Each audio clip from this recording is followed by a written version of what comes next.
think cash flow management is the most important when you're in a business, right?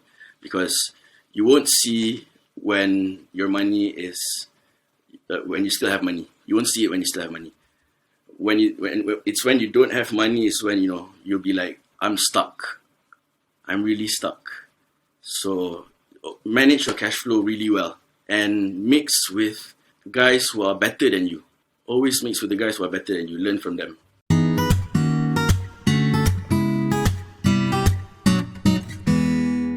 Welcome to the Getting Funded NY podcast by iSearch. Today we have Syazwan, the CEO of Arus Oil, on the show. So Arus Oil is a used cooking oil recycling platform. Today I'll be discussing with Syazwan on how Arus Oil managed to obtain 100k in VC funding and also grants. So welcome to the show, Syazwan. Thanks. Okay, so let's begin. So could you share about the story of Arus Oil and also what are the problems that Arus Oil aim to solve?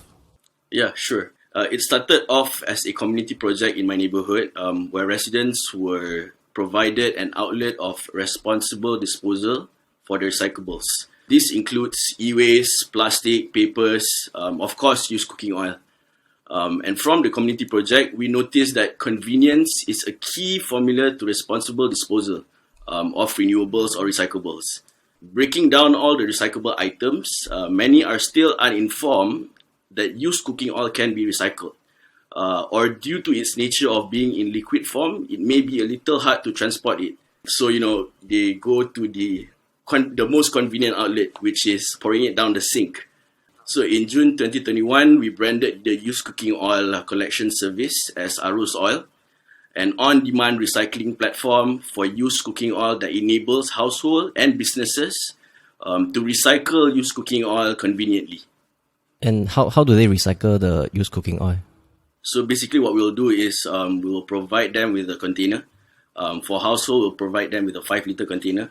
So once they have filled that 5-liter container, which is an equivalent to 5 kilograms, we will come to their door and collect it.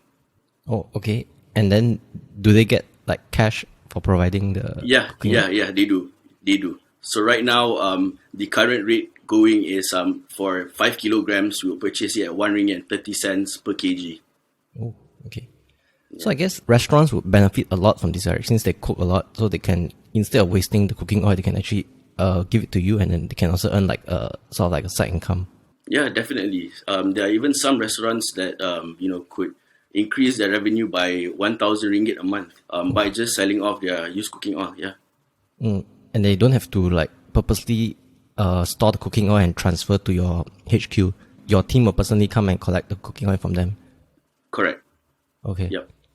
So I'm curious. So once you have collected the cooking oil, what happens next? So what we'll do is, at first, once you have filled up the collection drum, we will suck up the oil into our logistics tank, right? And then it will be filtered and will be checked for free fatty acid, impurities, just to meet the spec of conversion for biodiesel. Understand. Okay, great. So let's move on to the funding process of Arus Oil. So Arus Oil has raised 100,000 from VC and also grants. So could you share how's the funding journey like? Sure.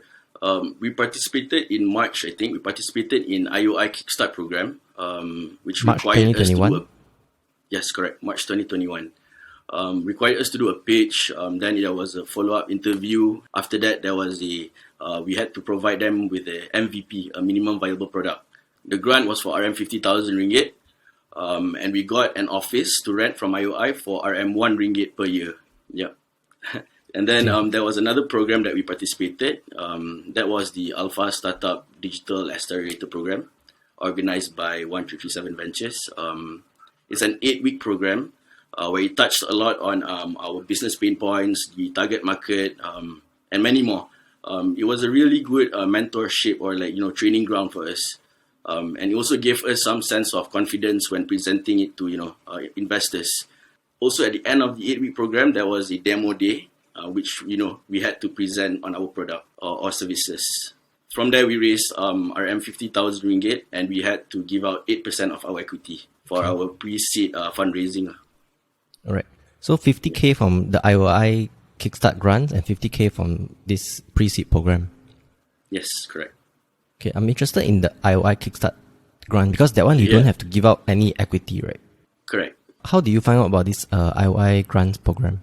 So our partner Louis, he submitted the form and submitted it to join the Kickstart program. Yeah, and then we presented as a pitch deck that which was then qualified into the pitching site, the interview site, and then follow up with the MVP, the minimum viable product. And this whole process, how long does it take? It took about 3 months. So we were doing the ASDA and IOI programs simultaneously.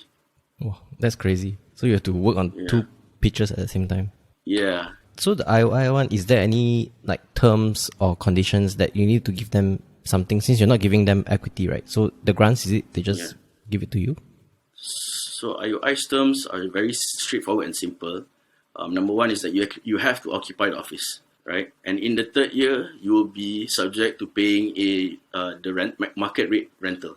But for the first 2 years, it will be RM1 per year. Okay. Yeah, and that you have to occupy the office as a business office, not just for marketing purpose or. And the third year, is there like a 2 years contract that you have to pay the office market rate, or is it? No. Yeah, it's just a 1 year contract, so we could extend it for the next year. Okay, I think it's fair enough, because the fact that usually third year is where the startup business start to pick up. Correct. Yeah, that's true. Okay. So that would be for grants. So for the pre-seed program, so it's going to be 8 weeks program to qualify for 50K and in exchange for 8% equity. Yeah. That's the so how do you program. increase your chances of winning this so-called program?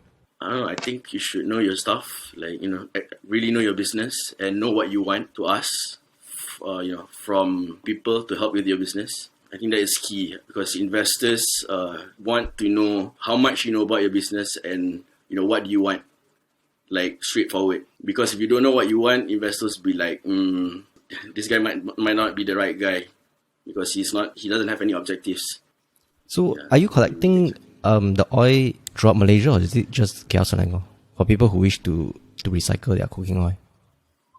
We can collect outside of Selangor, provided with a minimum collection amount.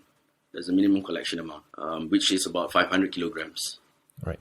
So I think if it's outside KL Selangor, mostly you would target restaurants instead of the home cook. Yep, correct. All right. Sorry, you want to add something? Yeah. So our target market is actually the general household. Which is why we don't keep the burden of 500 kg of minimum collection. Our minimum collection is 5 kilograms for the general household in Selangor and Kuala Lumpur. And usually, do they give it to you like every monthly, or do they give it like weekly basis? Yeah, we do have a household that contributes about 15 to 20 kilograms a month. This may be due because that she has a big family number inside the house. Or maybe because she's doing maybe some catering side jobs. So having raised this 100K, how do you plan to utilize these funds? Heavily on marketing, because our app is already fully functional, right? So we have our tech side covered, and then we already have our own logistics team to handle operations. So our logistics is covered. Right now, it's just getting people informed, telling them, hey, don't dispose your used cooking oil irresponsibly.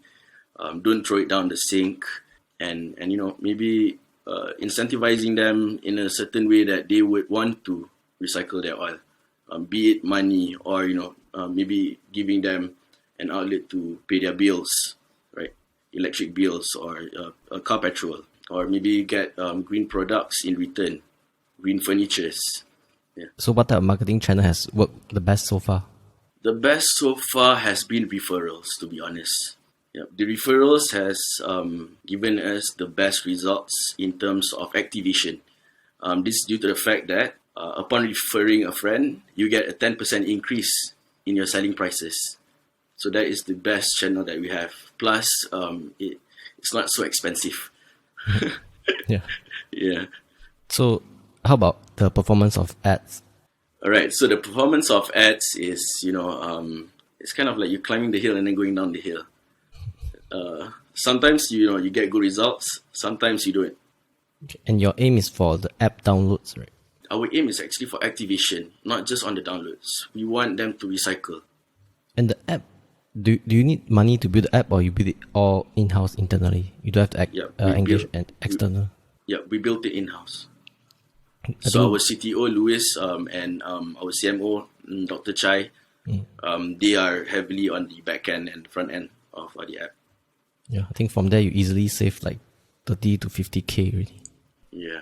All right. So what's your number one advice for entrepreneurs who wish to raise funds for their business?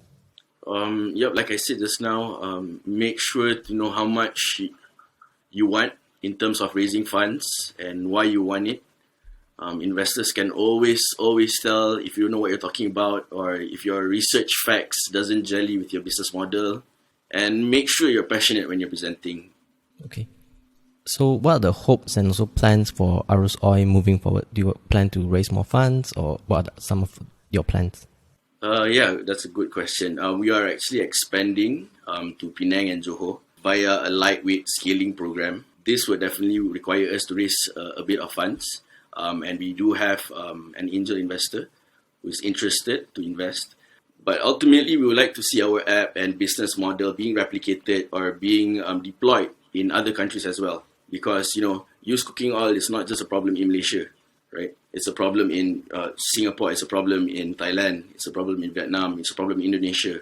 And these are countries that, like Indonesia, they produce a lot of palm products. And the consumption is very high. So, yeah, that would be a really interesting future to look to. Very interesting market as well, considering the population is like 10 times of Malaysia, I guess. Yeah. All right. So to wrap up, is there anything else that you would like to share with the audience?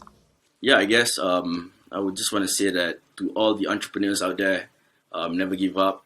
I have been an entrepreneur since 2017, failed countless of times, some maybe even making the same mistakes.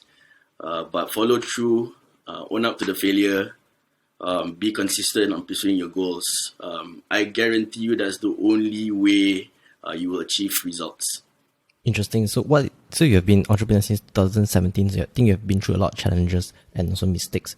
What is the most profound mistake that you have done and you wish that no entrepreneur would repeat this mistake? I think cash flow management is the most important when you're in a business, right?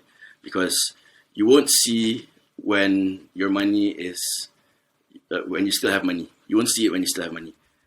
When you don't have money is when, you'll be like, I'm stuck. I'm really stuck. So manage your cash flow really well and mix with guys who are better than you. Always mix with the guys who are better than you. Learn from them. All right. So thanks, Syazwan, for coming onto the show. Check out Arus Oil down below and I'll see you in the next episode. Sure. Thanks a lot, man.